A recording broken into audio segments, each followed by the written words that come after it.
We are live. Welcome, welcome, one and all. We are back for our Sunday cinema watch party. I am joined by my holy co host, Matt Man. Welcome, Matt. Yep. Greetings, citizens. Welcome to the Matt Cave.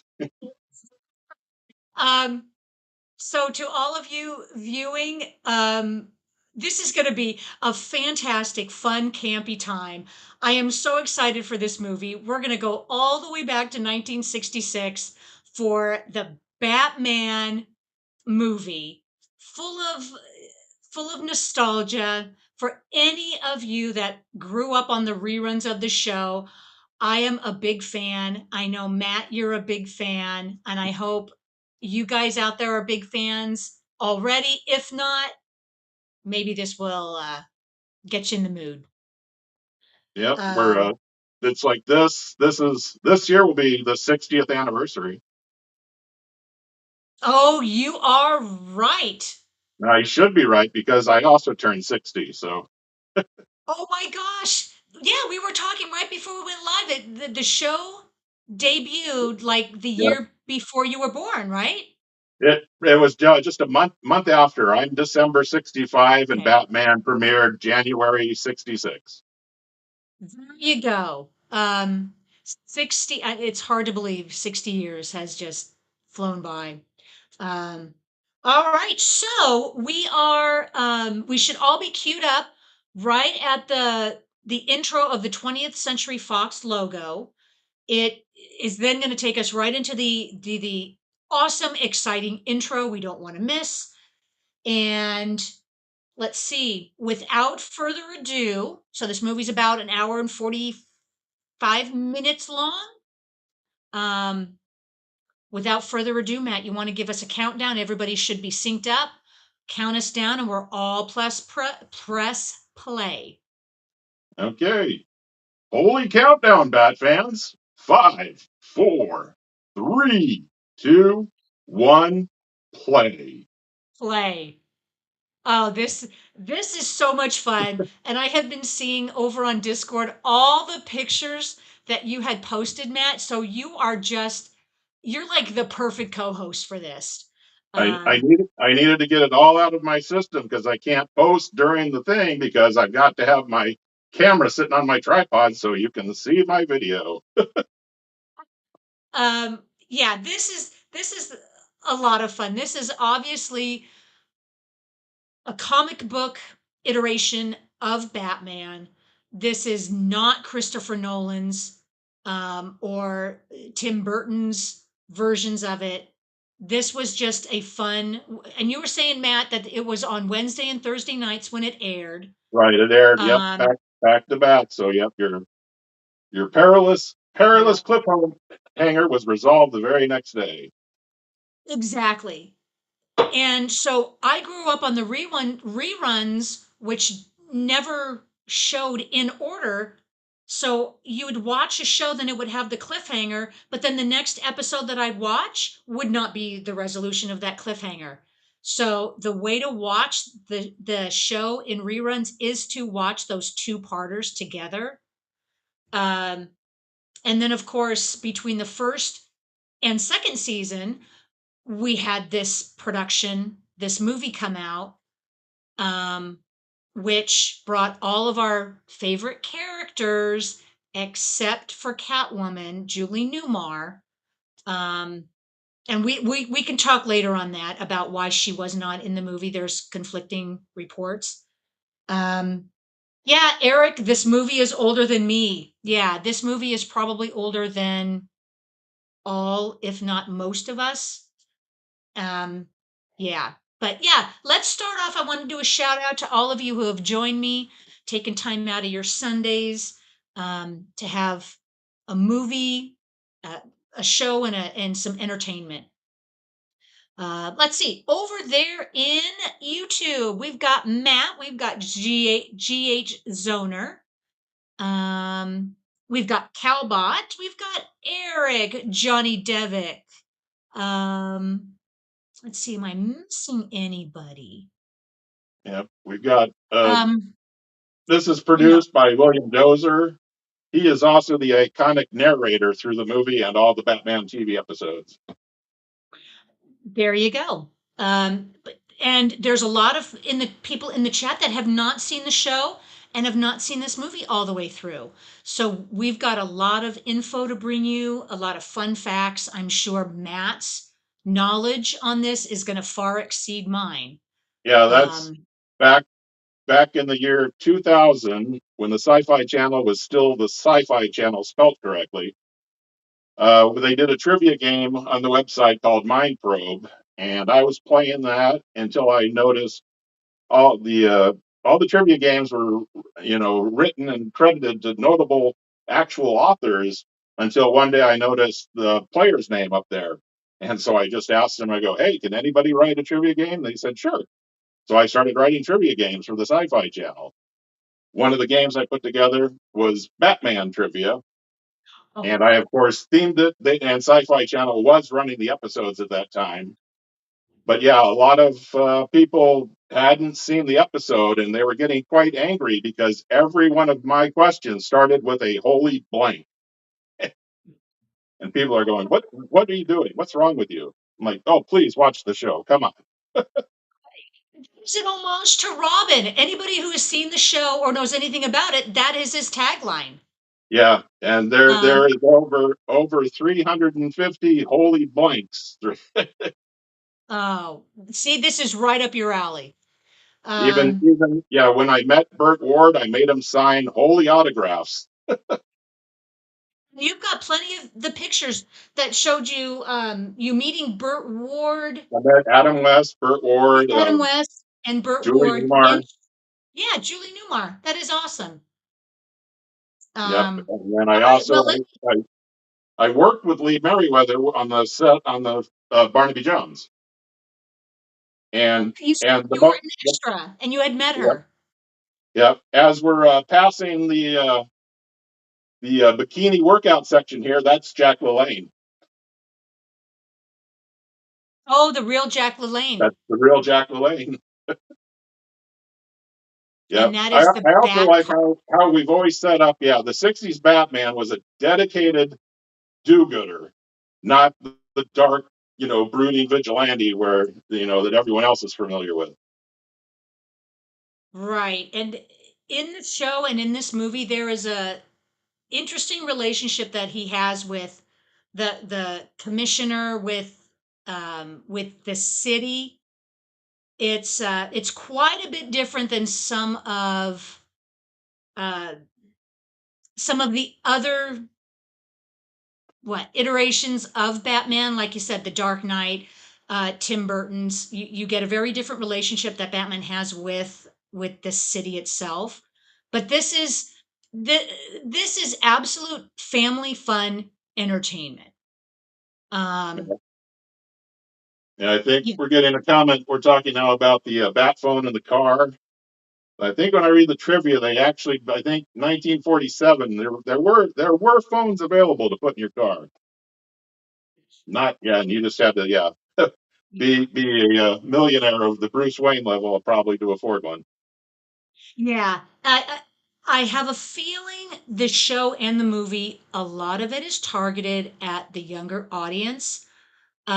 Why else would you have to label everything? You don't necessarily have to label it a bat ladder unless you're marketing it to the little kids, right? It's just silly. That and that was great for me because it played so well into me because I can label everything. This is the Mat Cave. I'm going to go outside and drive in the Matmobile. This is my Exactly. Mat remote. Just And when the little just love kids are it. playing Batman and Robin, you're using all of your bat accessories. Yeah, here comes the famous shark sequence. This is just absolute fun. And we're not expecting $1 million special effects. That's not what this movie's about. I bet the budget went into renting the helicopter, the Batmobile. There's a whole Yeah, bunch of gadgets coming up.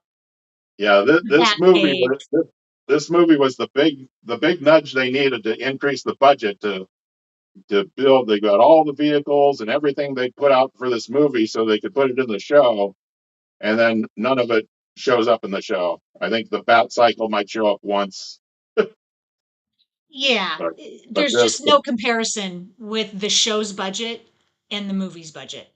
there we Um, go. 10 years here we before Jaws, here we go with the shark. Does that shark look menacing or what? and also Batman doesn't know. You just need to bop it on the nose. Everyone knows how to get away from a shark. Oh, Just boop, shark. just, just a boop in the nose, and Okay, then it's I'm out. just Yep. gotta And laugh. just how many times? Though, look at all the sprays available. How many times has Batman been swallowed by a whale? Yeah, you've got the barracuda. There was a The whale whale, and manta whale ray. repellent. Right. Yeah, GH Zoner, nice dad bod Batman. Yes, he is not ripped like Christian Bale, like the Michael Keaton Batman. Not like that. This is so different. All right, let me finish the shout out over in Discord. Um, we have, let's see, we got Mr. Furzel, we've got Eric, welcome one and all. Halbot's over there. Let's see, Matt, you've been posting like crazy over there. You are just like a Batman super fan. Let's see, am I missing anybody? I don't want to miss anybody. It's so great to have you guys here. Yep. I like where we have the little acrobatics with Robin on the ladder is just a very brief nod to the fact that Robin's backstory has him, his family was in the performers, acrobats in the circus. Because the TV show really doesn't get into the backstories of Batman and Robin. None at all. The Batman and Robin movie, I think that was the one where they got into Robin's origins, if I'm not mistaken, right? Yeah, Um, most of the movies, yeah, they'll at least give you the backstory of the death of his parents, and the Christian Bale more so gets into how much work he had to do to overcome that. yeah. Chris O'Donnell was the one who played Robin in the Batman and Robin movie. Yes, Um,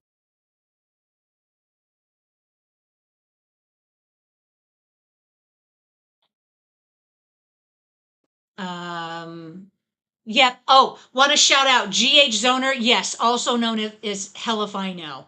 Yes. yeah, just to make sure everybody knows that this is There you also go. not the first time Batman was a movie. There's 1943 and 1949. That's kind of the origin, right? Those are And yeah, where they, those are the movie serials.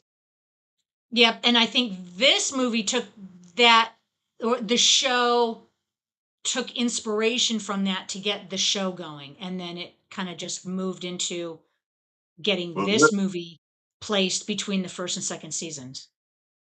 this did skyrocket Batman's popularity because the comic books were kind of waning, and this they created a few things here that were just for the TV show that the comic books later said, well, we got to put those in now.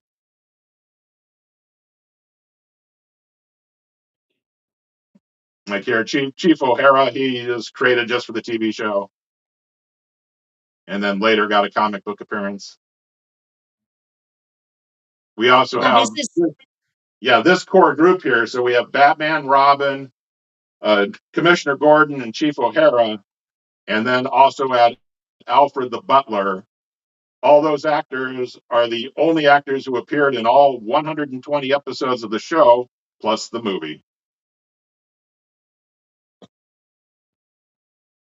with the occasional, we would uh, change the villains, the Riddler, Joker, Penguin, with an odd assortment of one-off villains that would make an appearance. Yeah, But and yeah, then we have all the masterminds here. these four villains here, these were the top villains who appeared in the most episodes of the show. With I think they have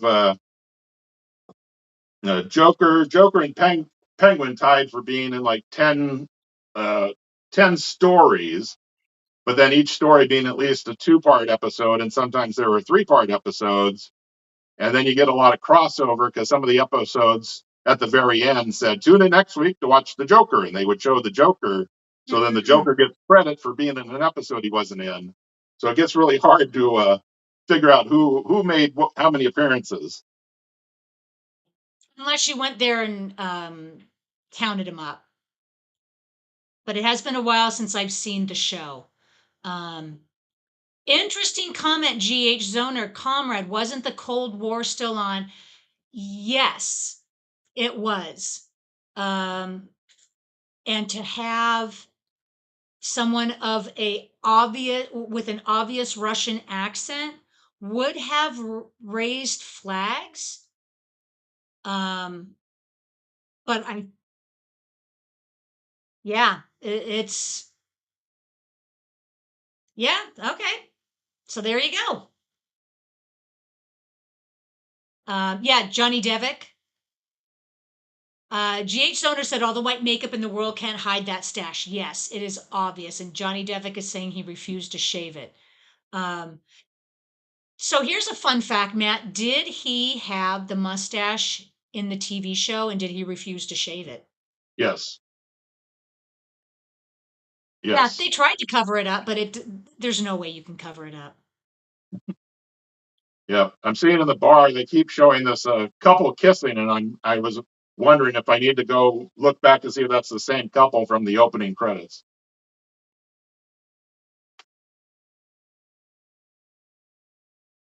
But yeah, Cesar Romero, I mostly remember him from also being the villain in the Dexter Riley movies that Kurt Russell played on Disney back in the 70s. With all the computer wore tennis shoes. Let's see, was it Now You See Me, Now You Don't? The Strongest Man. If anyone's watched the Dexter Riley universe with Kurt Russell. Kurt Russell was in quite a few of the Disney movies, right? Yes. Mm-hmm. Quite a few. Yeah, Kurt Russell goes back to being a very, very young child in like episodes of he was in Lost in Space, a few things like that.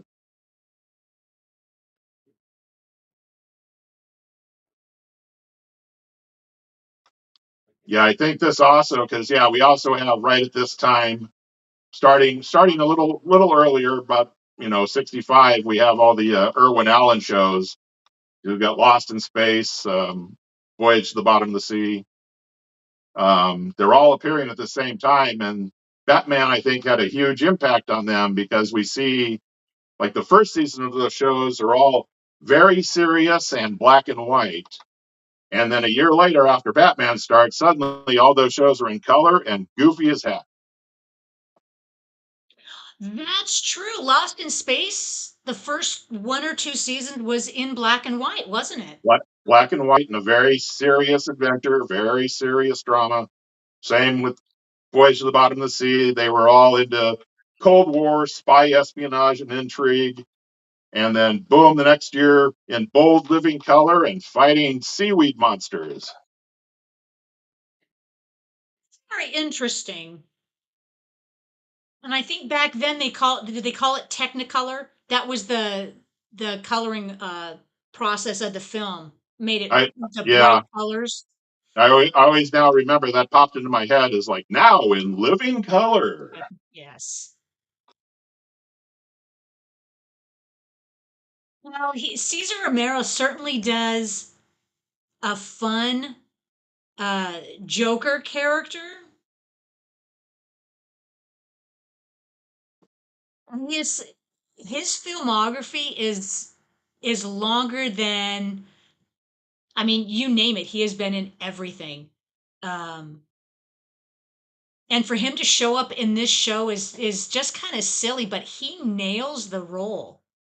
Well, Batman kind of bridged the gap for movie stars and TV shows. There was huge divide. It's like movie stars were way above TV stars and they wouldn't go anywhere near television. But Yeah. every guest star appearance on Batman is a big major movie star. I mean, we So got this people is like, yeah, you've got like Michael Rene, Roddy McDowell. Uh, who else are we got? Shelley Winters. There's just so many people, just either trying to be that week's special guest villain, or just doing a cameo where they pop their head out the window while Batman and Robin are walking up the walls.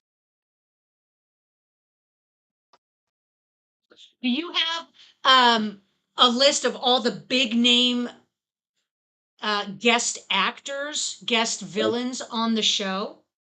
If you want me to go through, I've got the entire list.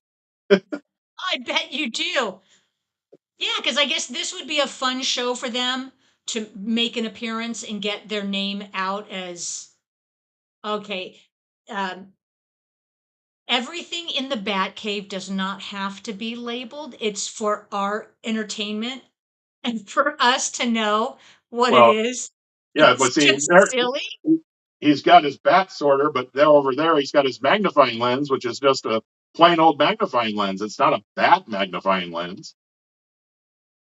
So Why would it's just so funny. Why would they need in their own bat cave that no one else is allowed to go into except Alfred? Why, why label everything? It's well, and just silly. they've got big things too, like they label the exits, exactly. It's like there's only one door. Where do you think it goes? And they're The in the the film, beginning when they go down the bat poles, they're yep. labeled as well. Well, he's got is it's now labeled that it has a fine is it has the fine bat Oh, grain. It's yeah, just but it's like I just said, it's for more. the audience. So the Yeah, little kids know that that's the bat computer, that's the magnifying lens. it's funny because when we get because just like because this is January 66, and then in September 66 we get Star Trek. And Star Trek has a lot of Right. these little goofy signs too all over the set. They're just so small and hidden, nobody gets to see them. It makes more sense in the Star Trek universe. You don't label everything. Um, or if you label it, it's so small, but it's only for the people on the ship. But here, it's just so fun and silly. Yeah, because here But too we get a lot of crossover actors here who appeared in Batman, also appeared in Star Trek. Like Frank Gorshin, the oh, Riddler, he did a Star Trek episode. Lee Merriweather did a Star Trek episode. Once we get to Batgirl, Yvonne Craig did a Star Trek episode. There's a lot of crossover.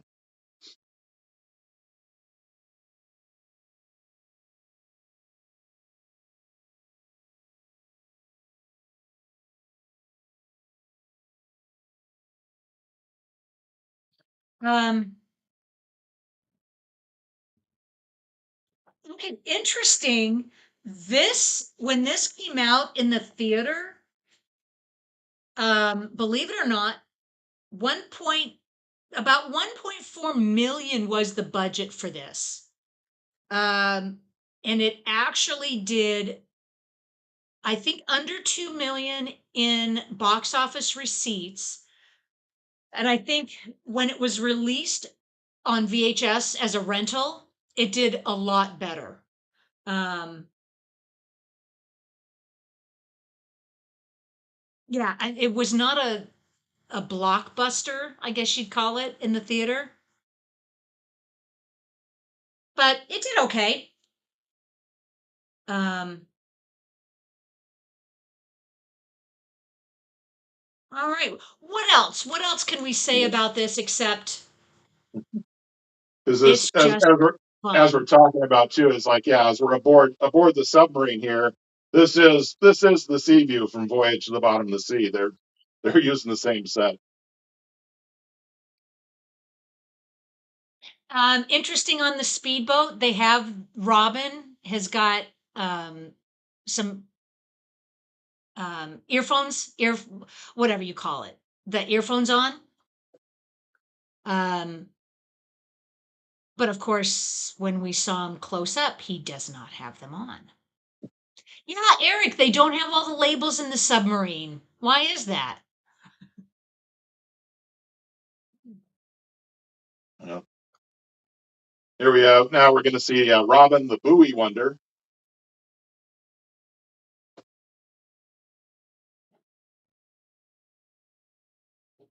Yeah, Batman and Robin, they're not like ripped superheroes. They're just obviously they're just average Joes that are hiding their identity. Oh, there we go. Over there in Discord, Halbot is Yep. showing images from the 1940-1943 Batman serials. Wow. Black and white, old time. Yep. That's rivaling same thing with the Superman movies too. All started back then. We had a Kirk Allen as Superman before George Reeves appeared Um, on TV in the 50s. So there still was some, yeah, where people think, yeah, that, comic books, it's a long history. so yeah, what is the, do you know the absolute origins of Batman? Who created him and why? How far does your memory go back? That's we're going to go back, yeah, into the comics, and then that's, and I know too, like here specifically, they credit, Bob Kane, and now there's a big, controversy because there was also, I believe, it was Bill Finger who created Batman and got no credit for it. It's kind of the same thing where we have in Marvel comics where Stan Lee gets, all the hype, but it's, him, he's just like the front man. It's not, highlighting like all the artists like Jack Kirby and stuff. Yep. Calbot is mentioning the Batman comic started in 39. It was created by Bob Kane and Bill Finger. Yeah, there's a documentary all about, yeah, Bill Finger and how he got snubbed for so many years.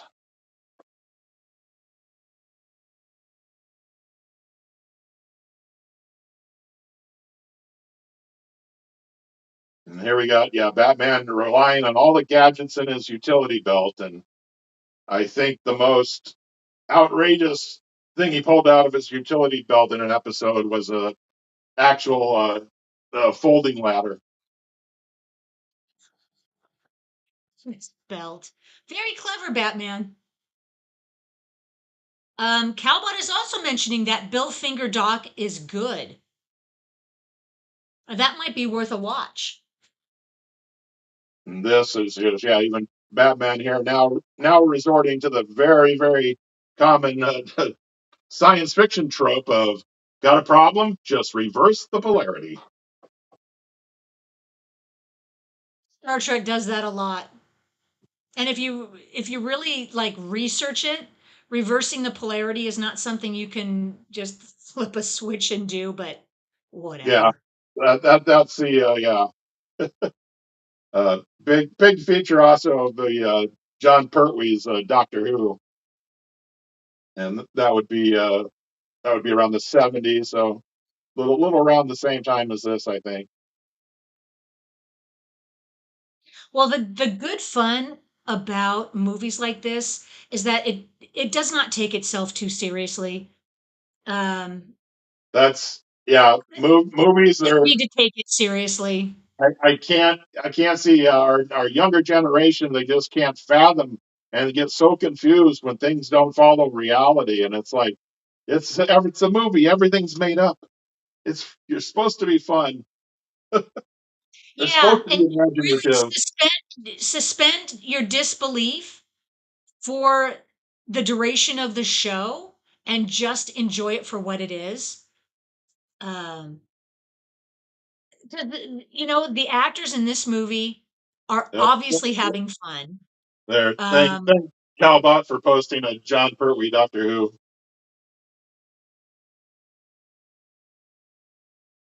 who is that? The older Doctor Who? Yeah, that's Calbot? John Pertwee. John Pertwee is the third person to play Doctor Who. Okay. As Doctor Who was again started in 1963 was when Doctor Who started. And when did they start going into color? Was it about the second or third Doctor Who? Doctor. I believe it's here with I believe it's John Pertwee is the first in color Doctor.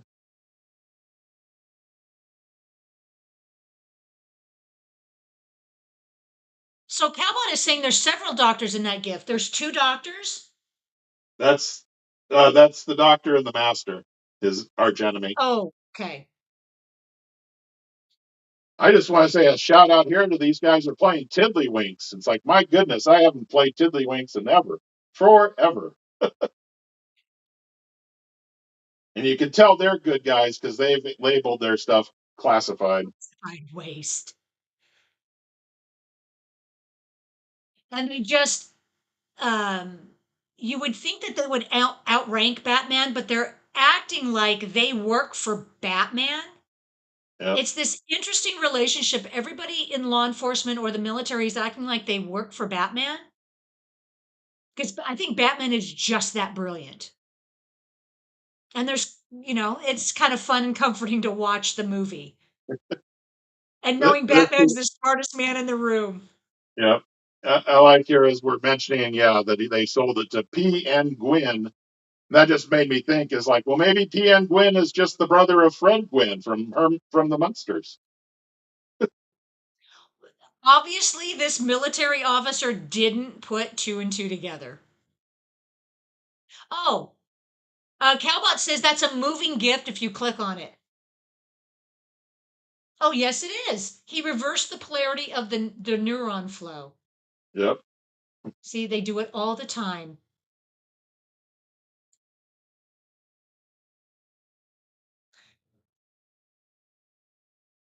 I know, Mr. Furzel says, why do so many aquatic animals have to sacrifice themselves to save Batman and Robin in this flick? And how do they know? Well, They we missed over that one because I was going to say, that aquatic animal sacrificed himself on purpose. On on purpose. purpose. Ah, we got the Riddler. That's a riddle. Huh, they gotta figure it out.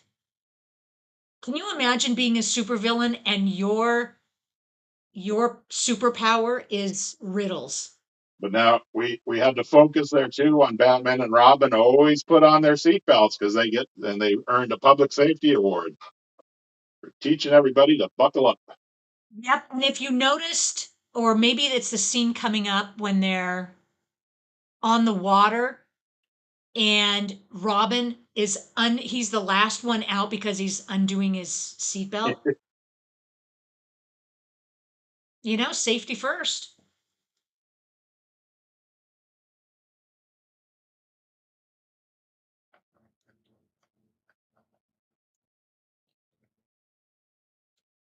So um, just like any other alter ego, when you're a superhero, the fact that you can just put on a mask and nobody knows who you are, and then the next minute that they can be looking at your alter ego and not recognize you, that'll come into play later in this movie. I don't want to give any spoilers, but it does work both ways. Um, but yeah, no spoilers, even though this movie is 60 years old.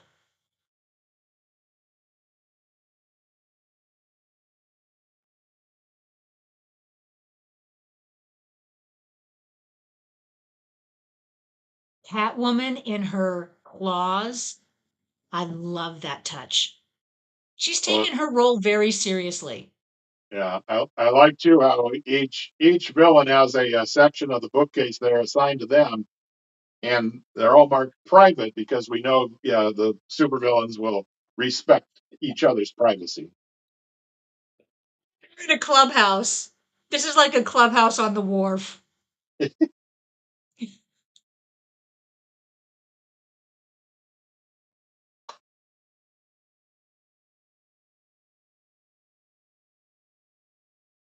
But So, what are some of the other villains that you remember from the TV show, Matt, that are not appearing in this movie? well, I think it's 32 villains appear in the TV show, so it's quite a list. And I did And post that sometimes they just showed up for like one or two episodes. most are just one. Yep, one and done. Most of them are just one and done. I think I got to six. Six is the total people who managed to get more than one story.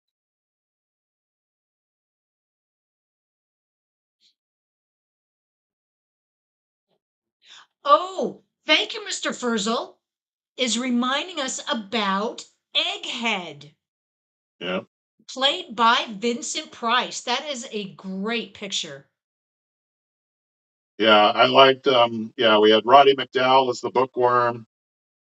King Tut by Victor Buono. He's a favorite of mine. But like I said, yeah, that one video clip I posted earlier is also that's just my favorite episode of all time. Is where Batman is fighting the cowboy Shame, and they've got a little kid there making they're all making jokes to the movie Shane, so they renamed him as Shame, and that's like I said, that's like the definitive mark of Batman, where Shame is. And this is, of course, long before Monty Python had their French taunter. Shame is just laying the insults into Batman, and Batman is just blowing them aside. And until you get to the kicker where Shame says, "He's Batman, you're so yellow you couldn't drive nails through a snowbank," and Batman says, "Why would I want to?" That's just my defining moment. That's yep. How I learned to live my life was, yeah, what would Batman do? Oh, that's funny. There we Batman go. just Cowbot also posted Art Carney as the yep. Archer. Um, Yeah, we get old Johnny Devitt commented Mr. Freeze had some cool effects. Now I know Arnold Schwarzenegger played Mr. Freeze right. in the movie, but did Mr. Freeze show up in the TV show? Yes, Do you remember? yeah, Mr. Freeze. Mr. Freeze, there's three different stories with Oh, Mr. Freeze, but every time they kept created a new Mr. Freeze episode, it was a different actor. So you had three different actors gotcha. played Mr. Freeze. We get a couple times there too, because of course we got Julie Newmar was replaced by Eartha Kitt, and we have Frank Gorshin as the Riddler. Got into a little bit of a contract dispute, so he didn't appear much through the second season. So they had one episode that was supposed to be a Riddler story. They changed the character to create the Puzzler, and that was played by Maurice Evans. And then in a further Riddler story where Frank Gorshin either wouldn't or couldn't appear, the Riddler was played by John Aston, who was Gomez Adams. Well, I guess this really is marketed to kids. The kids wouldn't care, if they would even notice that another actor took the role, they wouldn't care. And As and long we have as Adam West and Burt Ward, they weren't recast. And then we have So, one actress, Ann Baxter, actually played two different characters on the show. She appears in very early on in the first season as a character named Zelda, and then later on she returns in the role when she partners up with Egghead as Olga. hmm. She's but yeah, there's a lot. Yeah, if you've got the the history of watching television, there are just so many people who pop up here. There's an episode where we get, Alan Hale Jr., who played the skipper on Gilligan's Island. Hmm. He shows up as just a bit part, but so the skipper shows up, but his character name on Batman is Gilligan. So there's so many little in jokes. Jerry Mathers the Beaver shows up in one episode. Oh, that's great. It was just yeah. It was like the Batman was just like one gigantic party that everyone wanted to be invited to.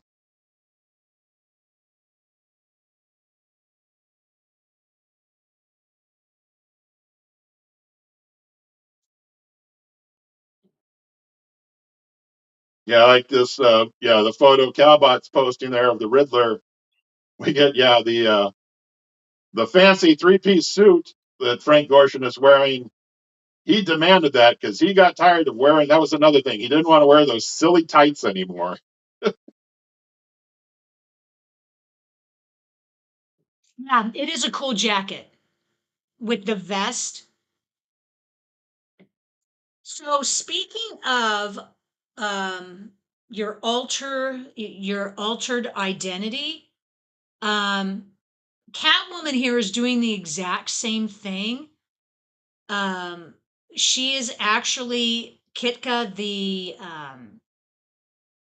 journalist that we Yep. saw at the beginning.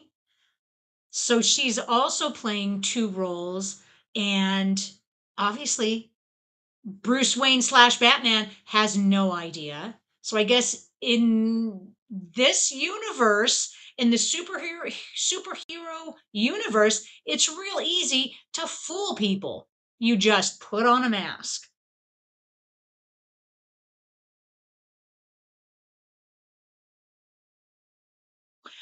Yeah, G.H. Zoner is mentioning when Eartha Kitt took over, she was what do they call them? Sex pots? They called them sex pots back then. She got a lot of attention. And so did Julie Newmar, Oh yeah. who showed up in a couple episodes in season 1, but then she didn't. Did she come back for season 2? Yes. No, she was Yeah. replaced She's in at the season 1 and season 2. 2. And then she may be in because Eartha Kitt comes in season 3, Right. and I think yeah, and she was only for 2 stories. So I think she has and Yeah. I'm not sure if Julie Newmar had done anything in season 3, and then because most of the time she probably didn't sign on because Julie Newmar had a lot of other, like she wasn't able to appear in this movie because she had already signed on to do another movie that she was working on, so she was unavailable. That's what the scuttlebutt is, that she was busy with a movie, McKenna's Gold, I believe. Mhm. But there's also reports that she had medical issues and didn't return, and that she wasn't even notified that they were producing the movie. So maybe they're all true. Maybe some of it is true, but for whatever reason, um, it would have been perfect for her to be in this movie, but it Yeah, didn't work out. yeah, but Julie Newmar, she's another crossover to Star Trek. She did a Star Trek episode. Mm-hmm. Yep. Yeah, DH Zoner, is that Alfred driving the Batmobile? Yeah, Alfred has access to everything. Yeah, I think he's even wearing a mask when he's Oh yeah, driving yeah, to hide his yeah. identity. There's been a time where Alfred has had to dress in the full Batman costume to when when Bruce Wayne and Batman had to be some same place, same time, they would stick old Alfred in the Batman costume. All he's got is a black mask on his eyes, but he's got his glasses. Okay, let's have This fun. we've got this we've got for the nitpickers when they show Yeah. the bat signal. So here's my tiny little bat signal.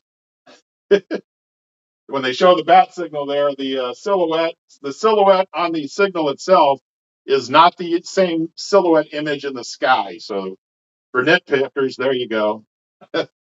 There's an Oh, error. if we want to nitpick this movie to death, we could have a ball with it. But we just have to just laugh it off Yeah, and I enjoy it because this is yeah, 60s special effects. yeah. I'm pretty sure in the upcoming fight scenes, there's a couple times where yeah, where Adam West and his stunt double are both in the shot together. So you have two Batmans. Like, he really enjoyed this. He really must have enjoyed this role because he kind of made fun of it later in his life, and never shied away from talking about this role. Yeah, I know. I had that my personal experience because I briefly mentioned that in the photos I posted. But Adam West, because I live here in close to Spokane, Washington. So Adam West was making an appearance at the mall, and the mall did not was not prepared for how many people wanted to come meet Batman. But a problem was they just advertised that Batman would be at the mall, so the place was full of little kids all dressed up, in the black, Michael Keaton type outfits. So you got all these kids running around to meet Batman, but Batman's not there. And then the other people who actually came to meet Adam West all seemed to own comic book shops and came with about 500 items each for him to sign. Because that's also, yeah, back in the day when celebrities signed autographs for free. Oh, But but I showed up. I yeah. jumped in the Matmobile to run to the mall to go meet Adam West, and the mall had only about booked an hour's worth of time, so it got shut down. Oh my And God. Adam West he didn't want to leave. He wanted to meet everyone who came. And you could see him. He was looking there, even like counting how many people in the crowd because he wanted to, sign autographs and pass them out on his way out. But they shuffled him away. That So was back in the day when celebrities, well, up until recently, celebrities would sign their autograph for free. yep, And now they are so concerned about their autographs going on eBay and people selling their autographs that they're charging for their autograph. yeah, And I well, say yeah, that if you're so concerned about your autograph being sold, then why then that is just a crying shame. You should appreciate your fans that come out and want your autograph in the first place. Get yeah. over yourself. I can tell you the difference is, yeah, I think I posted. I still have the flyer from when I met Julie Newmar. So that was in I think 1987. The price of admission was $1.75, and the autographs were free. And Yeah. the last time I went to a convention, which was 2 years ago, that I went to the convention and got a whole bunch of autographs, but it cost me about $7,000 to attend the event and get autographs. Right. See.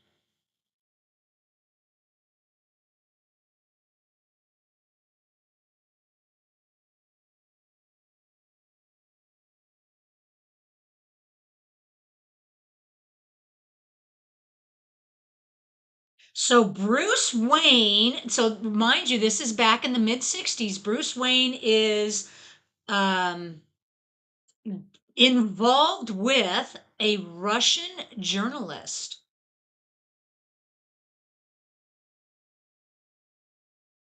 And he doesn't seem bothered by that.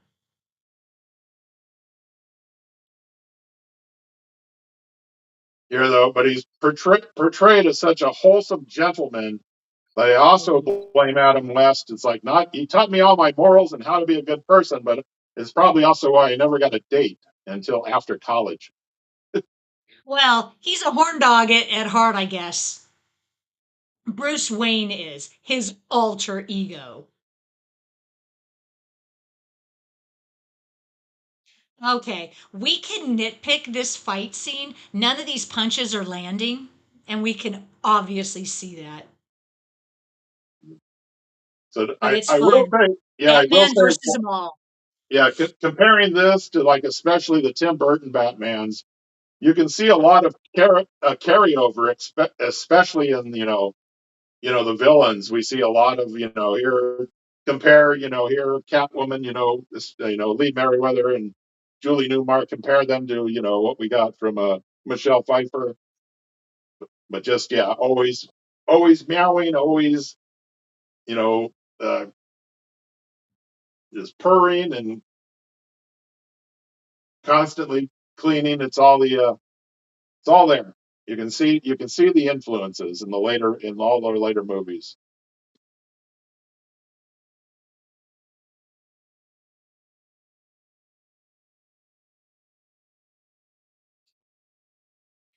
This is a fun scene. And this was back when just special effects were on a shoestring budget and they just had fun.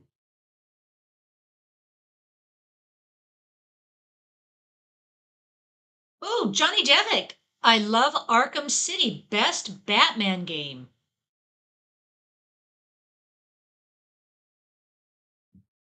Um, that that game, was that the original PlayStation Arkham City, or is that, and that's an older game if I'm not mistaken. I want to say the original PlayStation. Yeah, Um, or maybe it's not not that old. yeah, I'm not familiar with any of the console games. I never got further than the Atari. Okay.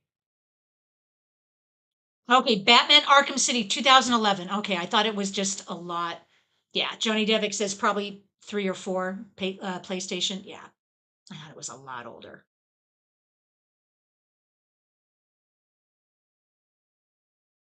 So they kidnapped.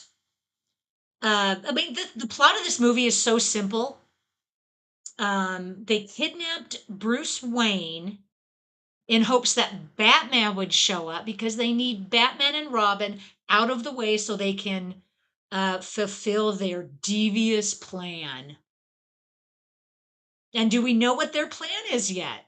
Have they done this exposition where they're telling us what their plan is?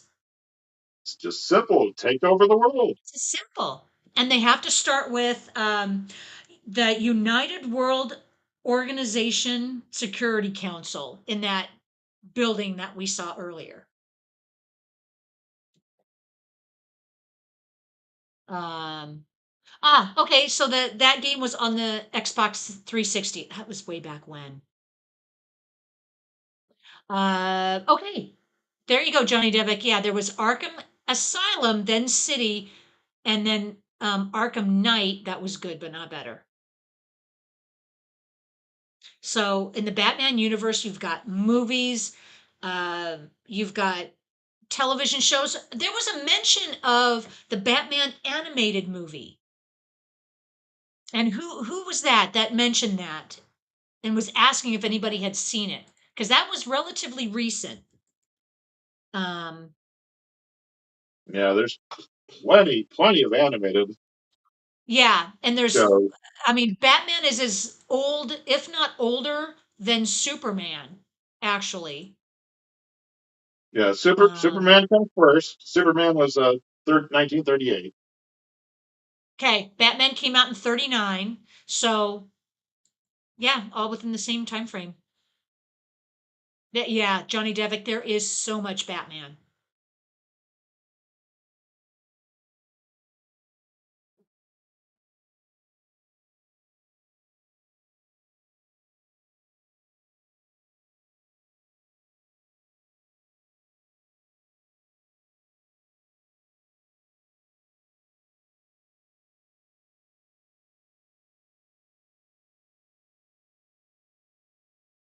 Yeah, this is a big thing here too for Adam West. His main concerns about doing the movie is he wanted to make sure he had you know at least equal, if not more, times playing as Bruce Wayne. But get me out of that silly bat costume. I'm an actor. Yeah, looking back on the show, he spent, I think, most of the time in the costume Yep. and just a little bit as Bruce Wayne. Um, so yeah, Adam West passed away almost 10 years ago. Yeah, I think it was 17. Yeah. Yep. And then let's see, Burt Ward, I know is still around. He's got to be in his 80s. Yeah. I think we still have him. 80, I yeah. think we still have Julie Newmar. Yep, Julie Newmar is still around. And from what I understand, she's completely retired from show business. And I think she's got Yeah, like a lot of yeah. She went in. I believe she went into real estate. yeah, and she has a disabled son, I believe she's been caring for. So she's kind of out of the limelight. Unless she's doing anything recent, but she's been out of it for quite a while.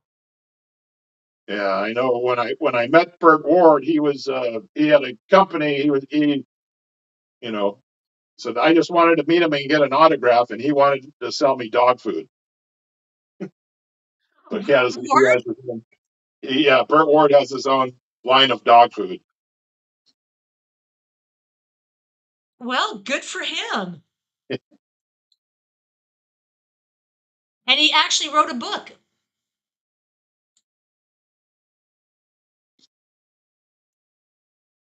All right, back in 1990, Burt Ward wrote a book called Boy Wonder 12, just in case you want to know more about his life. Oh, Yeah, Johnny Devick says Adam West died a while after voicing the new animated movie. right. Yeah, yeah. He lived up here in Idaho. I think he was neighbors with uh, was it Van Williams who played the Green Hornet? Because the Green Hmm. Hornet, you get the episode because the Green Hornet played the exact same time as Batman, produced by the same people, everything.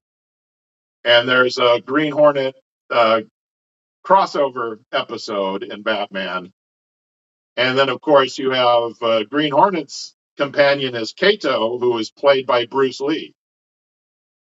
And then we have the epic battle to where Burt Ward as Robin defeats Bruce Lee. That's believable.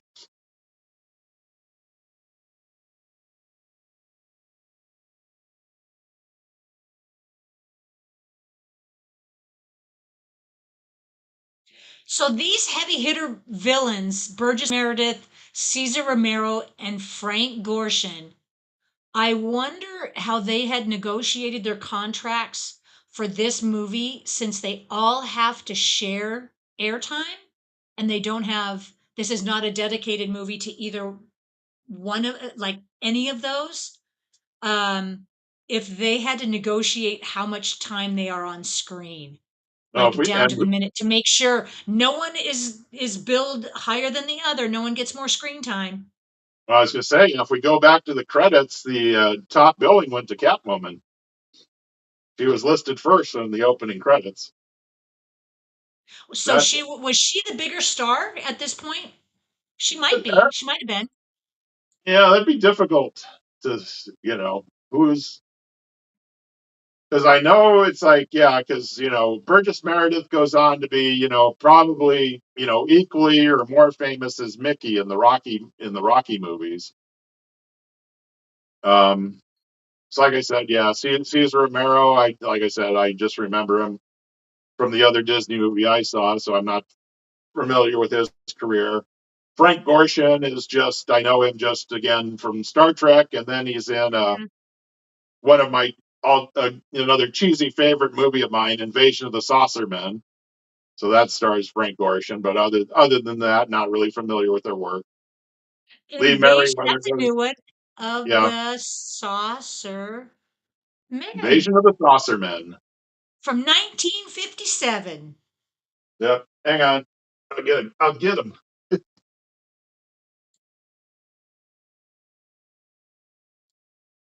So this is one of the most unbelievable gadgets of One of all these little time, guys. but this is so cool.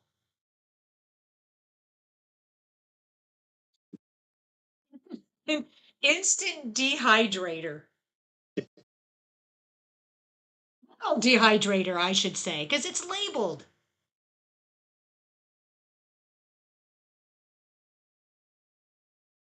And so now that we know their secret villain plot is to use the total dehydrator.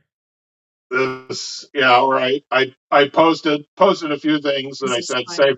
save for later, and that's the this instant dehydrator reminded me of the dehydrated Martians from when Bugs Bunny and battled Marvin the Martian, because they also had a great big thing of powder that was all dehydrated Martians, and that's a joke Yeah. that's about 10 years before this movie came out. We had dehydrated Martians versus Bugs Bunny. Yeah. I think at this point where she's pouring she's dropping a lot of the powder. A lot of it didn't go in. And so what? They're trying to save the people. Yeah, It's just so far-fetched and just so goofy, but perfect for this Batman plot. yeah.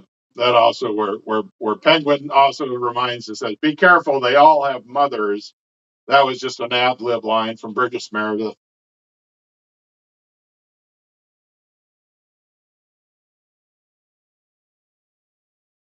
Oh, this is okay. This is also a takeaway from the show. They would do it in the show every couple episodes. Is it would appear that they were walking up a wall, but it wasn't. And then inevitably you would have a window and someone would poke their head out the window. Yeah, I looked up this actor. This is George Cesar, who I think he was in a lot of Elvis movies, and he's also the one that caught my attention is he's in The Giant Oh, Claw, which is also a horrible Z movie with one of the worst creatures ever designed. But other than that, it's so and then funny. and then Google had it listed that he starred in the 1949 Batman movie, but I could not confirm that with any other source. So I think that's another instance where Google is just wrong. They just listed that and got it confused with him being in this movie.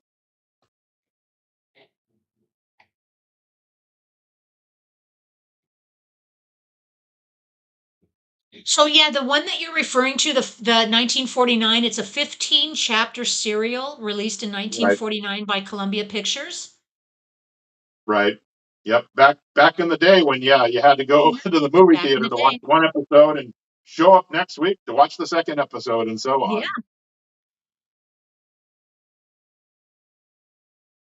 Well, that's where all the Merry Melodies, all the cartoons were before the movie in the Hmm. theater. Yep. And also playing Yeah, all the newsreels where you had to get your source of news was at the movie theater. Johnny Devitt is reminding us, yeah, TV stars weren't that big at this time. TV was where failed film actors ended up. Yep, and you would have to to be in the union, in the actors union, you had to fulfill so many hours per year. Um, be on what is it? Be on screen. You had to have a speaking part in order to have what voting rights, in order to be protected by the union, and then to have health insurance. And they were pretty strict about it back in the day. Yeah.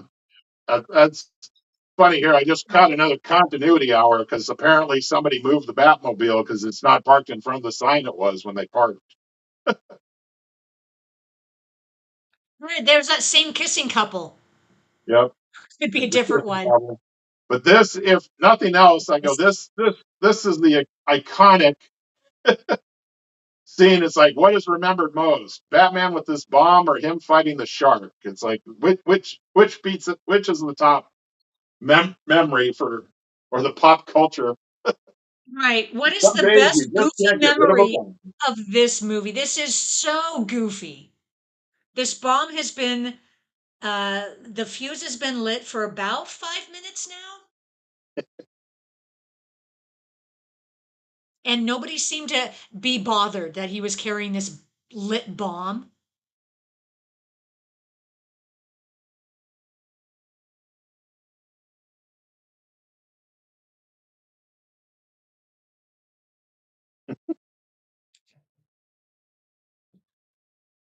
Yes. Okay, GH Zoner is saying yes, the memes. That scene with the bomb is heavy in the memes.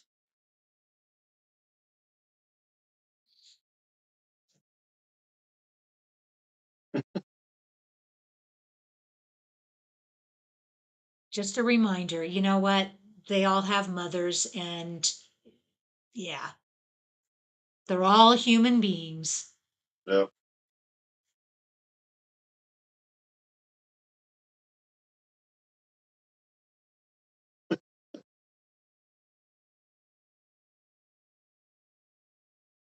Somehow Don't your whole theory here is flawed, Sharon, because the Penguins got on the disguise, but he's not getting away with it. They caught on to it right away.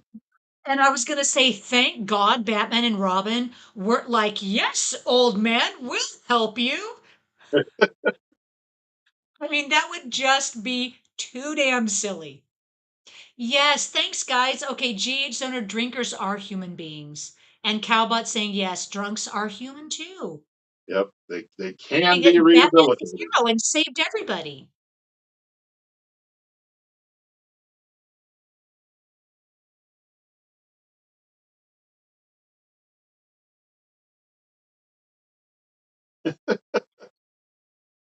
So I just love too how it's like the Batman. They know every scenario and everything the villains are going to play, but then the villains know everything that Batman's got available in the Batcave.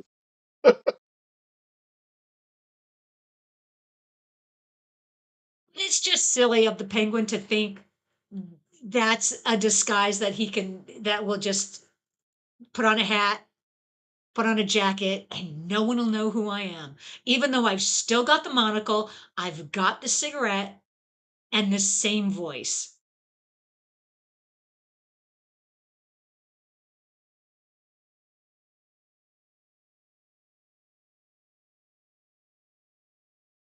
So I wonder if the guys in the boats in the background, because they would have to shut down the beach and they would shut it down for filming, if the guys in the back purposefully were sailing there just to get in the shot. Yeah.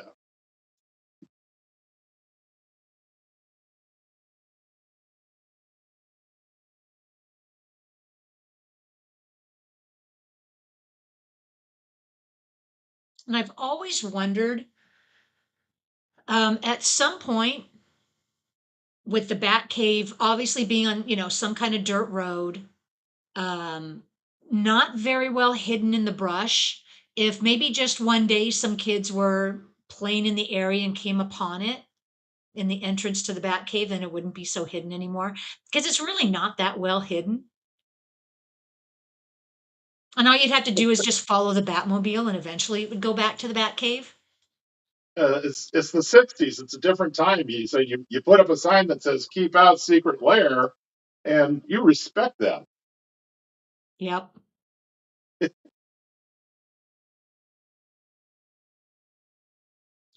Guys, bringing a stranger to the Bat Cave. And they know he's the Penguin. That's just silly.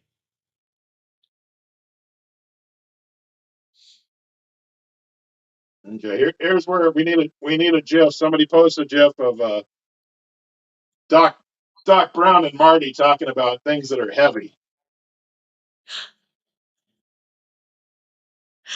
Uh, let's just have fun with this, guys. And it's just so much fun to laugh at this.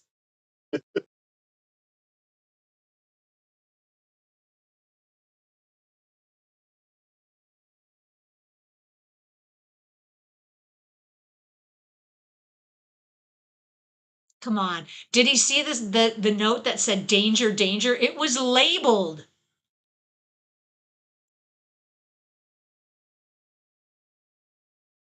Okay. The special effects when the guys appeared, that's some that's some grade A Star Trek level special effects right there.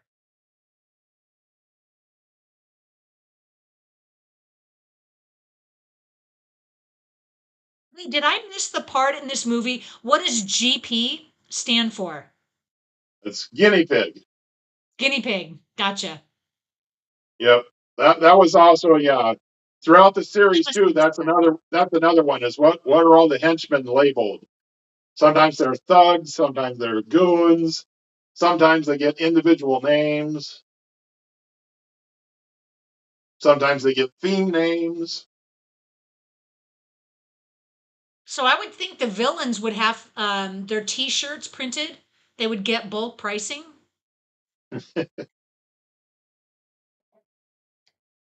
Ah, Calbot. Star Trek also had dehydrated crew members. Oh, I'm looking on. I think that's the episode. Oh, is that by any other name? Let me know if I scored points. I once stumped an entire convention audience by guessing the episode names of Star Trek. All right, Calbot. Yeah, do you know the name of that episode? Mm. Johnny Devitt. Yeah, the Penguin was a bit more hardcore in Batman Returns, and that was Danny DeVito. Danny DeVito was in. Was he in two movies? No, just the one as Just the one? Penguin. No, that yeah, Batman Returns, the second Tim Burton Michael Keaton movie. Okay. Yeah, Danny DeVito was an interesting penguin. He made the character um, almost sympathetic. Ah, Cowbot is saying, yeah, that's the correct episode. You got it, Matt. So I'll give myself a gold star on the way out. There you go. That used to be a game I would play every time I watched so many reruns of Star Trek that it was always, yeah, could I guess the episode title before it was shown on screen?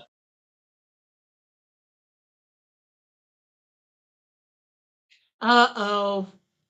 Were Batman and Robin just outwitted by the penguin? You're about to set up. Tune in next time. Nope, nope, nope. Never mind. We got it. Here's the solution. Hmm. The owner, yeah, Keaton did not F around. Yeah. The 1989 Tim Burton's Batman was a phenomenon. And I was in college at the time, I believe. And we went to a midnight showing of it when it first showed up. Can't remember what mall we went to. But it was fantastic. And that was a great way to see it. And it blew me away because Michael Keaton was this comedic actor. And all of a sudden he shows up at this dramatic, intense Batman. And the only criticism I have on that movie is Kim Basinger was out of place, and I think they should have put someone else in. But other than that, I mean, Jack Nicholson was perfect. Ah, the bat scanner. I want a bat scanner. Oh, Johnny Depp. 1989 Batman was one of the first grown up movies I saw. It was well worth it.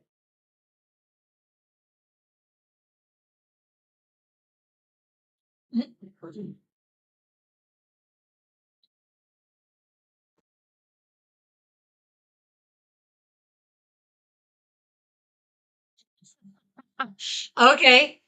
Um, G.H. Soder says, yeah, that's why when I heard Affleck was going to be Batman, I was like, yeah, that could work. Yeah, there was a big controversy when Michael Keaton took over, and it was a Tim Burton film. A lot of skepticism, but it did pay off. Well, besides the fact that it had a killer soundtrack.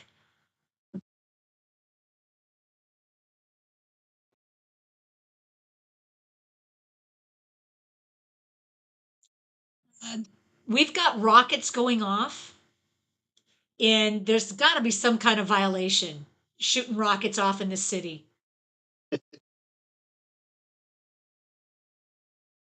Plus, you can track where those missiles are coming from, duh, and find out where you guys are.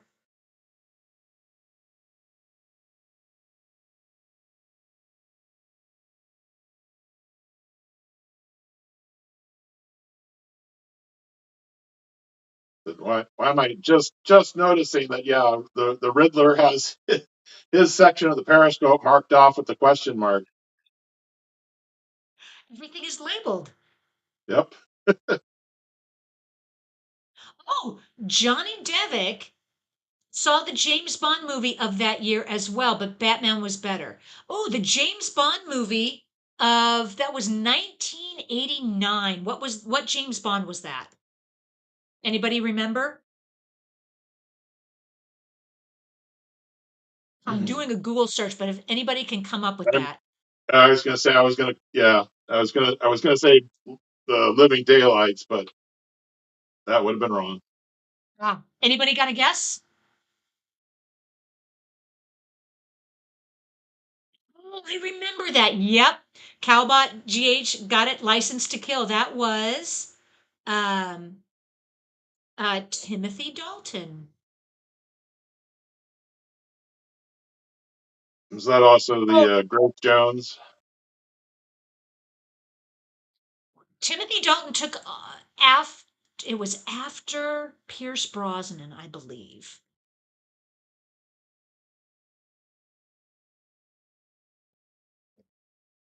And then I think Pierce Brosnan came in after Timothy Dalton and did a movie, if I'm remembering correctly.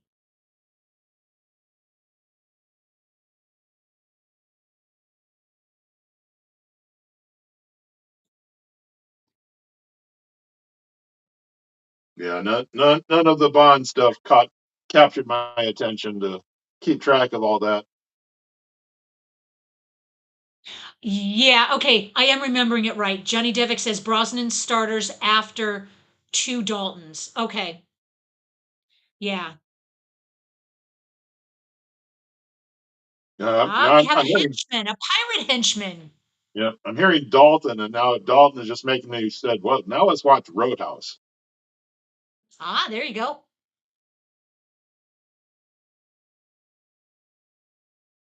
The run. See, they didn't have to have a green screen of the city while they were running because we just saw them running on the street before then.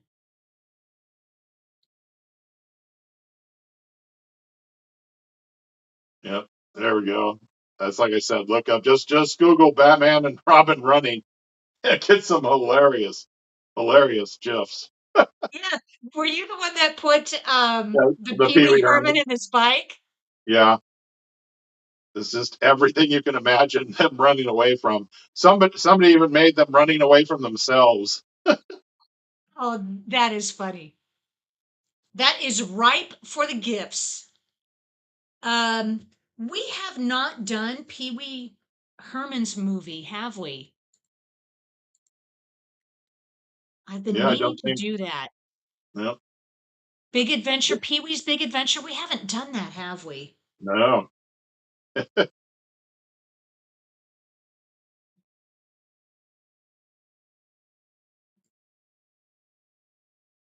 That's it's yeah, amazing here. Yeah, Penguin isn't gassing himself because that smoke ain't going anywhere but him. These are the most useless security guards. Useless. They're government workers.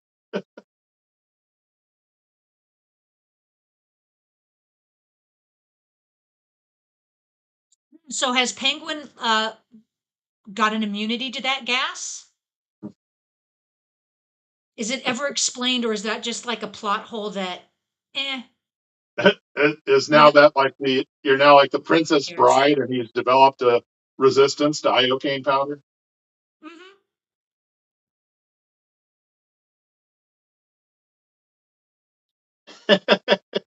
I like that Johnny Devick. Yeah, he couldn't have a green screen with Riddler's green costume. That is a good point.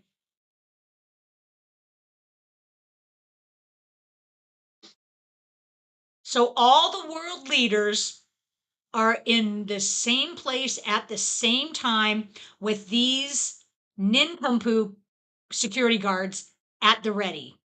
That's it. So well, this is 1960s Batman.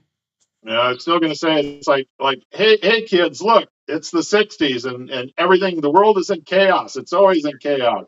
You guys aren't experiencing anything new. Just calm down. We just don't no longer have Batman to save the day.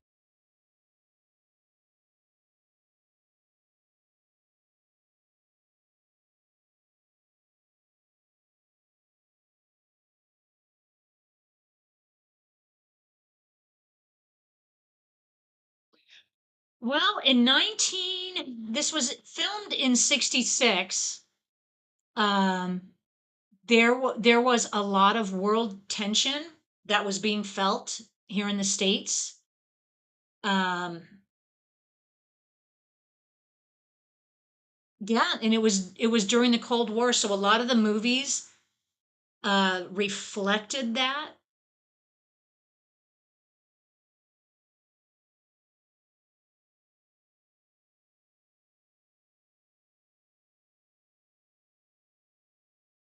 It's an interesting device though, a total dehydrator.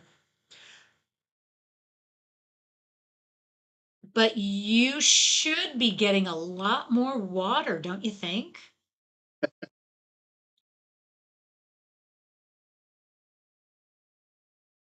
Okay, I'm just going to throw it out there.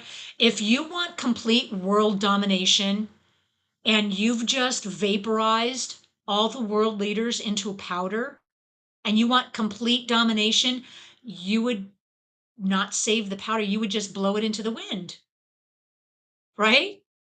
I'm just saying. You wouldn't want to save the powder. That right, that was hilarious with Batman having to bypass all the other languages until he got to the English version of Up. It's like Good it's grief. like the button wouldn't be labeled with an arrow.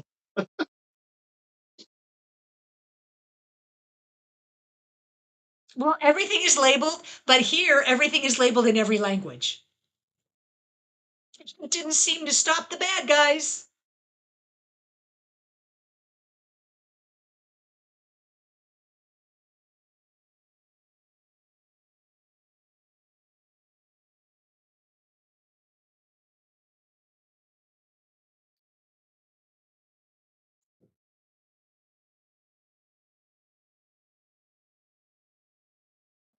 Oh, now we know their plan.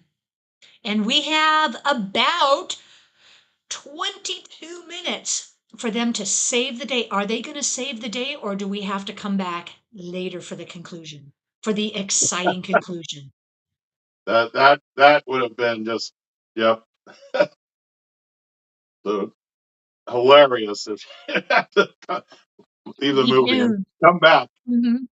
So there's been a few movies that have done it though. It's like, hey, this is a two-parter.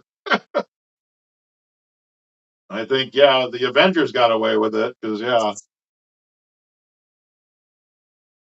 Okay, that mm, is just the craziest submarine with the flippers. That's kind of yeah, amazing, though. I was going to say, yeah, I was going to mention this earlier, but yeah, now that I just brought up the Avengers, is because this is a 20th Century Fox movie.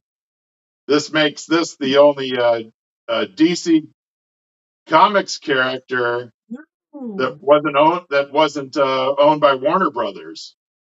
And now that Disney owns Fox, that means we can see Adam West Batman will return in Avengers Doomsday.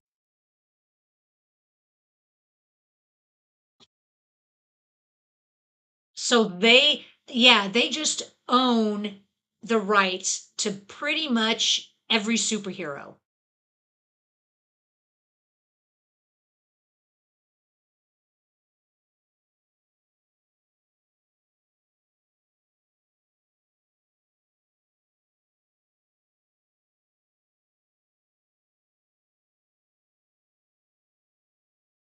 That would yeah, he's got no headphones on now.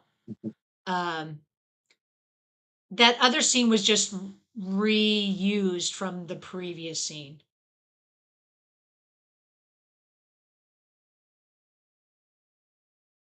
All the lights on the dashboard there, they look impressive, and I'm sure they do something.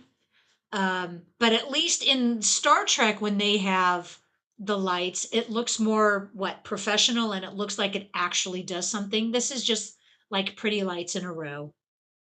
Yeah, that's how many people were dedicated to make sure. Yeah, we got to learn the console. It's like push the same button consistently every time.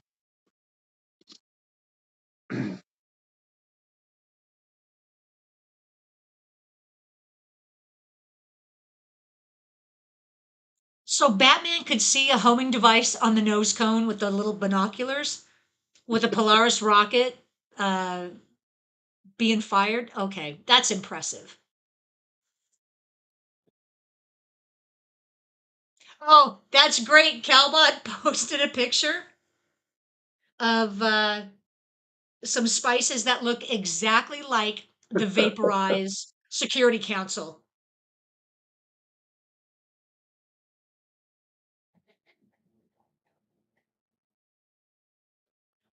Mr. Furzel, Thunder in Paradise on Discord. Why do I know that? It was that a show? That is so familiar. Thunder in Paradise or film. Okay, 1993 film.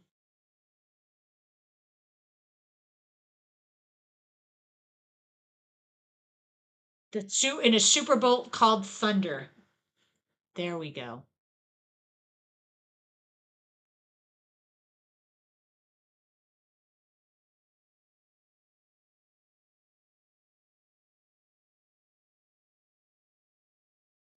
Yeah, that is. I was trying to make out the symbol there for Catwoman's side of the periscope, and they just gave her a little bow.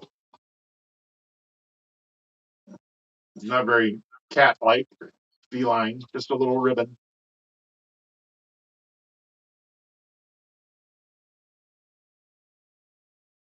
It's so silly. Um, the Joker's contribution to the this would be like a syndicate, all these bad guys getting together and working together. What was his contribution to all of this? Penguin is the one that had some Yeah, of these ideas. Catwoman had her part. What was the Joker's contribution so far? yeah, that was mentioned. That yeah, the Joker doesn't have much to do in this Is it- movie. Well, he's firing the rockets. Um, maybe he supplied the clubhouse.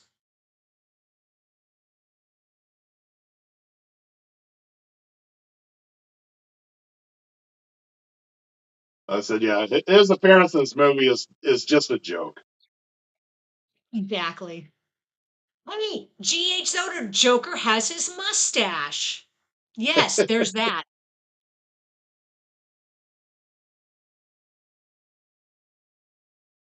Johnny Devick says, I saw a bit Thunder in Paradise, but can't remember anything. 1993 movie. The boat's name is Thunder. Hulk Hogan, he's an ex Navy SEAL, outsmarts jewel thieves with his wife, partner, and superboat called Thunder. There you go. I've never heard of it. Nope. Oh, he's gonna. Okay, so Batman says they're gonna circle around at full bat speed. What would full bat speed be, Matt? It's Any just, idea? it's just slightly less than ludicrous speed.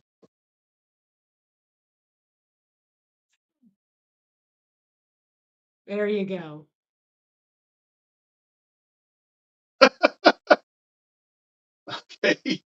Batman just saying I'll maintain curvature is like, okay, shut up. Don't say anything more about that. So silly. Okay.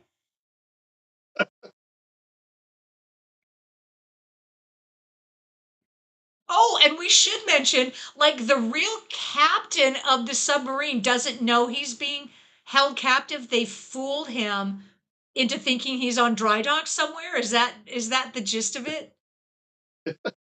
He I, doesn't even I'm, know he's been kidnapped. I'm not even sure why they bothered to bring him along. Well, because nobody actually dies.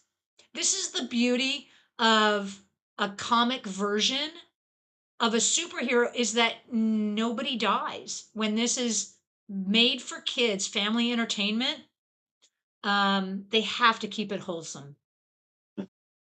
Not even the bad guys die. Okay.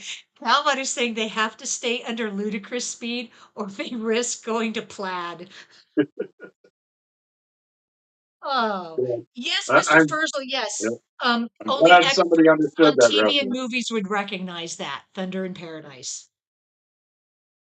Okay, I'm sorry, go ahead. Yeah, no, I just said I'm glad somebody understood that reference I made. That's what Mhm, we're here for. exactly. And they are currently making Spaceballs the sequel. And I don't think production is wrapped up, right? Any idea when the sequel's coming out? Yeah, yep, not Mm, up on current affairs. Just okay, wait. 2027. Oh, I guess it did wrap filming. Okay. So stay tuned. Spaceballs 2.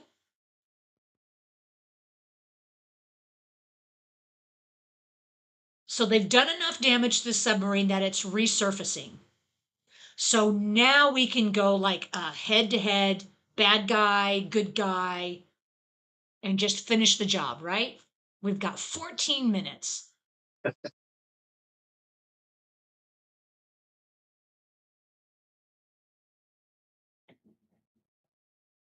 Yeah, Johnny Devick, you got time to see the first one again.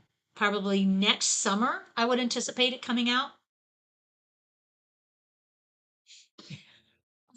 Calbot references, um, it better be called Spaceball 2, The Search for More Money, or I Will Be Pissed. They've got to pay homage to the first one when they make that line. Yeah. And the Now they merchandising. Yep. they they made there's an animated Spaceballs series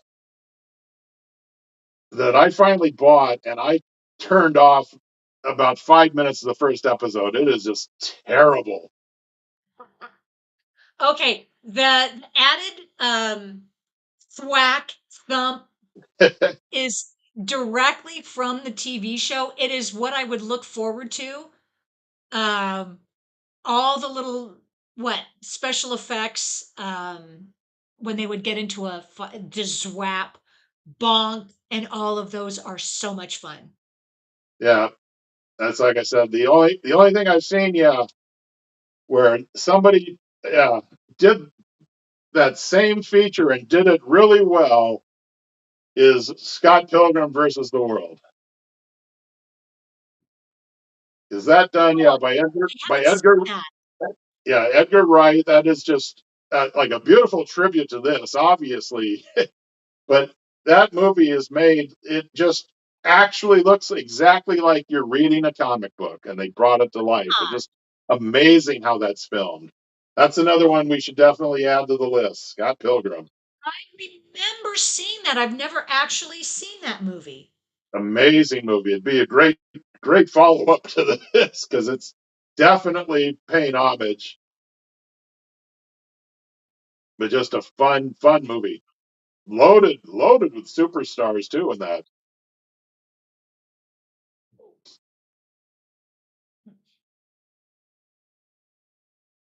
And so Batman just put the cat in the lifeboat, is that right? And he saved the cat.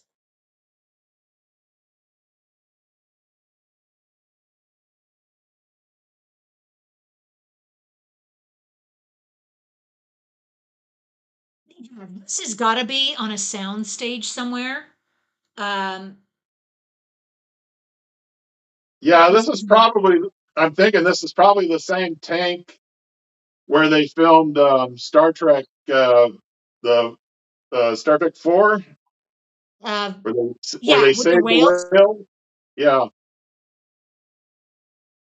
Yeah, this has got to be in a back lot somewhere.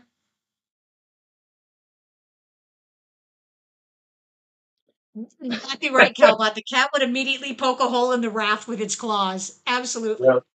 They're definitely having a really hard time hiding the stunt doubles. Yeah. Everyone's got wet green wigs, and they're like, that's definitely not. I that's where I need to see. It's like, okay, so did they get a stunt double who refused to shave his mustache to be the Joker?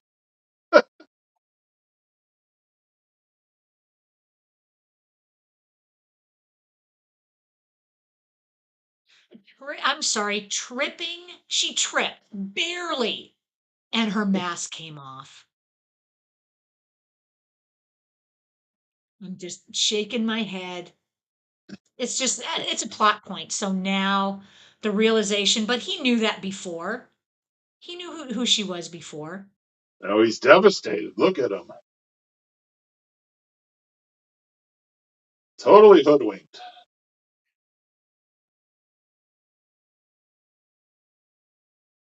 So they know her double identity. She doesn't know his double identity because she's just not that smart, I guess. It's better. This romance is carried on better in the episode of Julie Newmar. She Oh, she, yeah. she suggests to Batman that they should get married.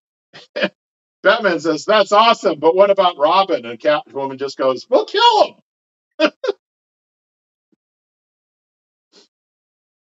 But that's just silly. Um, Mr. Furzel posted a picture of the Truman Show, the ending of the Truman Show. That's what I thought of when you see this tank of the water that they're in. That's what I thought of at first, the Truman Show.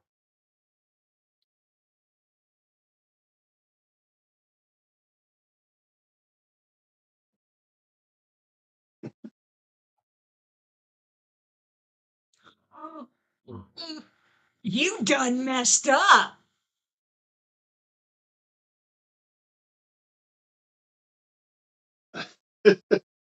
Oh, that's bad. I love the dedication to their lab coats, but they had to put the utility belt over the lab coat. So, on any other given day, Batman, why would you need what, your super molecular dust separator? When have you ever needed that? Well, it's not labeled a bat molecular soup. It's a super. So is that Super. Superman's?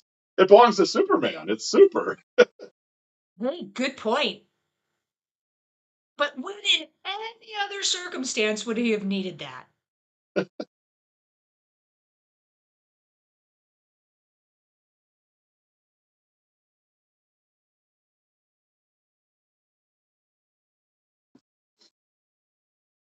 So I yeah, believe once again, this. they're Yeah, they're the all working president. for Batman. I'm Yeah, sorry, go ahead. the president there, I think, is President Johnson. The voiceover doing President Johnson is Van Williams, the who played the Green Hornet. So Mm. there's another Yeah, little. that would be 60, yeah, 65, 66 would be, yeah,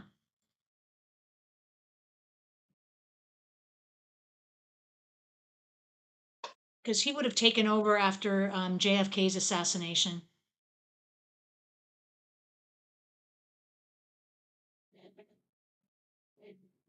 Well, thank God they do have this dust separator. It's a molecular dust separator.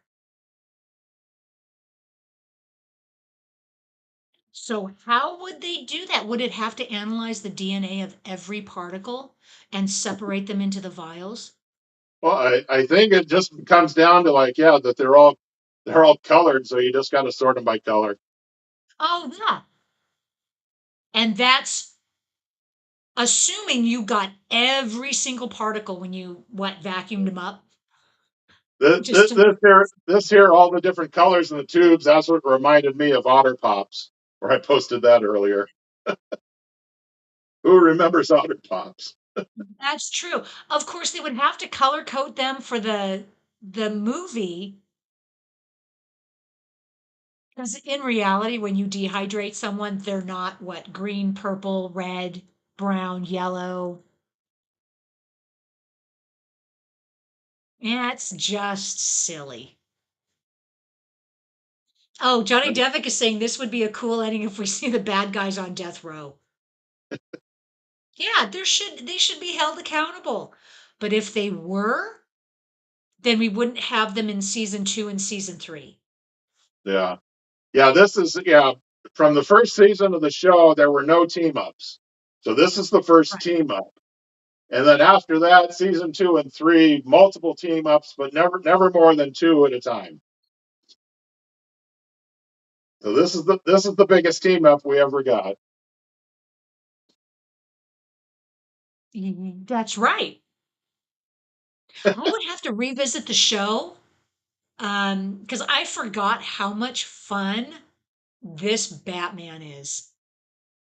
No, the very first thing, like I rewatched my that was my yeah my I had to rewatch my favorite episode last night with Shane, and one of the very first jokes that come up because it's one of his henchmen. His henchman goes to the bar and he says, "Well, I'm going to pour myself a drink." And spills it all over the bar. And they look at him like, "What the heck did you do?" And he just looks at the camera and go, "I guess that's why I'm called Messy James." And I'm just busting out laughing.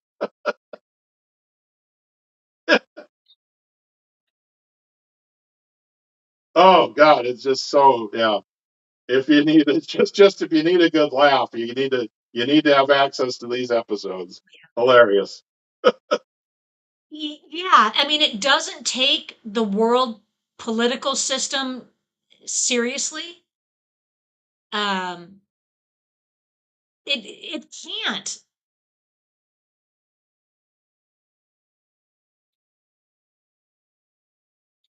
This carafe of water is going to rehydrate how many? 10 people? It's nine And nine people. Cowbot's noticing in the sub, one of the tubes was noticeably less powder than the other. Was that guy much shorter? And will he be taller now? That is a Uh-huh. very good question.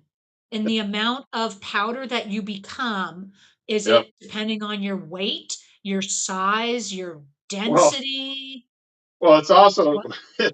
when these guys rehydrate, where are those test tube stands going to go? This is such a funny scene because when you see them rehydrate, it's that flash. You're right. Where's the glass? They should be rehydrating in the test tube and then shatter, right? And the stand, Yep. the tubes, like boom, there you are. Flash a light and you're back to normal.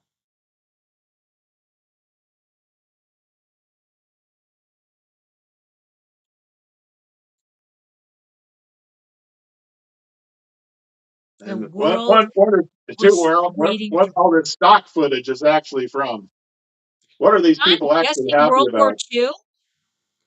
Yeah, Yeah, that's what I'm guessing.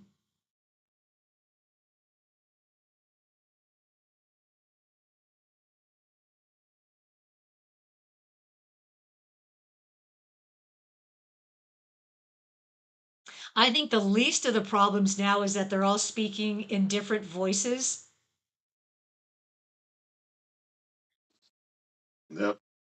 Just the voices change, or does that mean the personality is in a different person? That's a very good question, Matt. We can suppose that we know. Um, but again, this movie just exists on a whole nother level. We don't even. Oh, Fraglord says, would love to see this Batman get involved in the US NOM efforts in the sequel. Oh, that would be hysterical. Yep.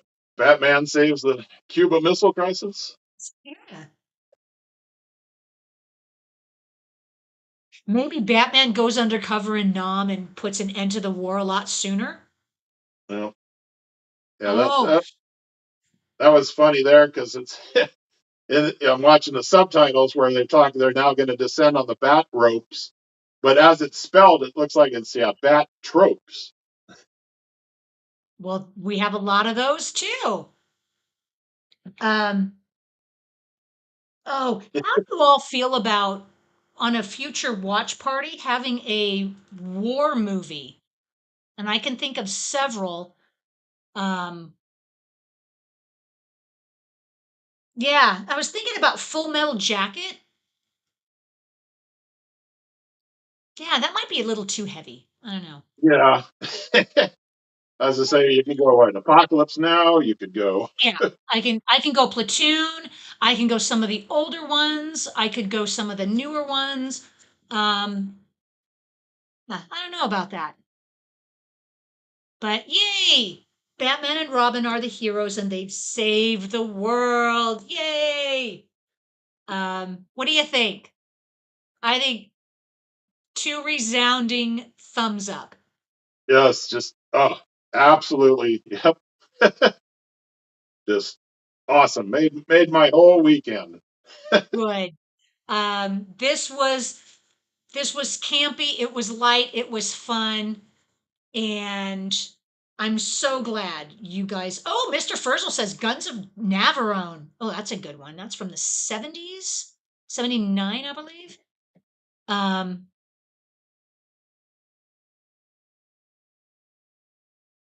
um, all right. Well, GH says success. Johnny Devick says you go bats. All right. Well, Fraglord says, oh, great escape. Calbot says run silent, run deep. And Fragler, where eagles dare. Right. A lot of good comments. Um, Thank you all. That was such a high. I needed that. That was some brain candy, light entertainment. We didn't have to think much about it because this is a movie. If you went into to think about it and to analyze it, it would lose all of its fun and joy. Um, so there you go, guys. It has been my pleasure to bring another edition of our watch parties.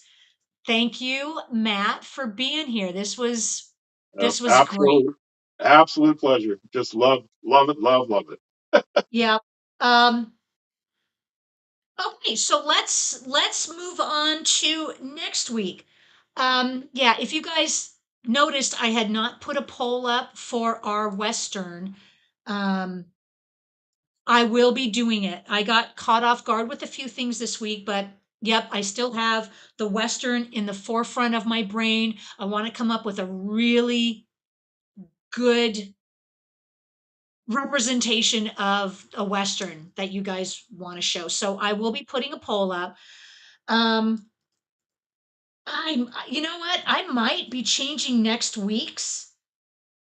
Okay, rest assured, I want to make sure we get Pee Wee's Big Adventure. I might push that off till the summer and we might just do some light summer entertainment. That has been on my mind to do. But okay, for next week, let's do, if we want a sci-fi or a horror, let's do a horror from 1983. And I'm pretty sure that we have not done this. We didn't do it last year, and we didn't do it with Creator VC. Cujo from 1983, Killer Dog. Anybody shout out, did we ever do Cujo? Because I don't want to repeat it. No, doesn't sound. It doesn't sound familiar, does it? No. Okay. Yes, there you go, Eric. That is Cujo, an absolutely terrifying killer dog. We will do Cujo next week. And there are a couple genres that we have not touched on. I probably pick them up in March. I want to do a Western, and I also want to do the direct to video. There's a whole genre of those movies. They were shot on VHS videotape. So we're going to be picking those up. So let's take a break and we'll get the horror movie Cujo next week. Yeah, there you go, guys. Change of pace from this week, I tell you. I've thoroughly enjoyed this. I hope you guys have too. Any last words, Matt, before we go? I don't know. Have fun. I don't know what everyone else is like. It's just like I'm wrapping up the weekend, and I'm just reminded that tomorrow's a holiday, and I don't got to go to work. So yay! That's true. Tomorrow's a holiday for us too. So my daughter doesn't have school. Um, there you go. Johnny Devick says kudos. Johnny Devick also says woof. Um, and Johnny Devick is saying, thanks, Sharon and Matt. Great hosting. You know what? Thank you guys so much for being here. I absolutely love my time here and doing this for you guys. This has been a lot of fun, Matt. Thank you so much. Yep, Um, pleasure. and thank you guys, one and all, for being here. We're going to be doing it next week. Same bat time, same bat channel. Yeah. And I will see you all next week. And I hope you guys all have a great week. Stay safe. Um, be kind to yourself. Be kind to others. And any last words, Matt? Oh, be excellent to each other. Ah, I like that. It always takes me back to Bill and Ted, parting words. Party So on, dudes. there you go. We'll see you all next week. Bye. Bye.